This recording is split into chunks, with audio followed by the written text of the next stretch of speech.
This video is going to help you make Mr. Circuit lab number 8. So first you want to make sure on your Mr. Circuit lab manual that you turn to page 23 so we can see our diagram and our parts list. First we'll make sure we have all the parts. So we have our red LED. We have our new component, which is N3904 transistor, which is written in small letters in the back. And you have to make sure you read those numbers to make sure you have the correct one, because this transistor looks the exact same but has slightly different numbers, and that will make a difference whether your circuit works or not.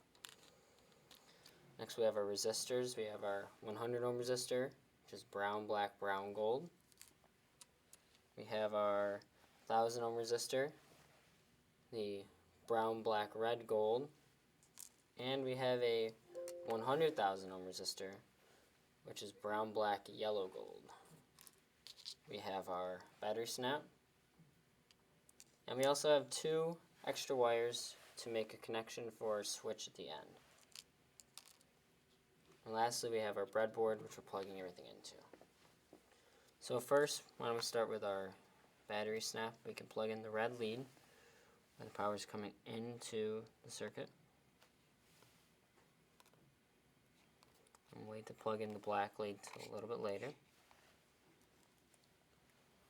Next we'll plug in our 100 ohm resistor. It's going to go first in the same row as the red lead, and then it will go 5 squares over. Next we can put in our LED. Remember to check for the shorter wire or the flat side of the LED to see where the cathode or negative side is, so you're facing it in the right direction.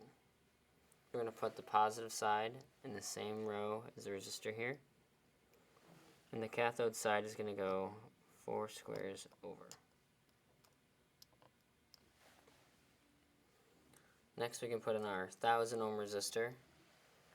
When you're putting this in, remember to check that you are not only crossing over the middle of the breadboard, but you have a connection at each side.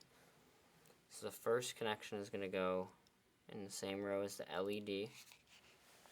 And the other connection is going to cross over the middle of the breadboard and snap in. So now both sides will be connected if we connect the circuit. Next we can put in our new piece, the transistor. Notice there's 3 prongs here instead of just 2 like most of the components we have. Our first side is going to go in line with the LED. And the other 2 will go just in the 2 squares following it. And make sure you have the flat side of the transistor facing towards the LED. This is also very important to make sure it works. Now we can snap in our black lid to the battery snap, and that's going to go in the same row as the other far side of the transistor, leaving the middle row open still.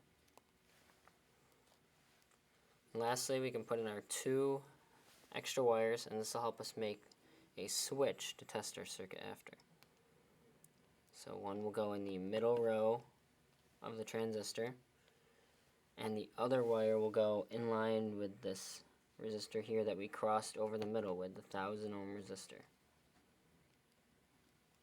Now our circuit should be set up. I'm going to plug in our 9-volt battery, and the LED should not turn on at first. To turn it on, we're going to activate our little transistor switch by connecting these 2 spare wires with our 100,000 ohm resistor. So once I touch both of these to the wires, the LED should turn on. And you see that it does turn on now. Take it off, and it's off. So make sure you have a solid connection between the 2 wires and the resistor here. You can just hold it there, turn on your LED. If your LED turns on, you should have built your circuit correctly. Make sure to complete the questions that follow. And thanks for watching.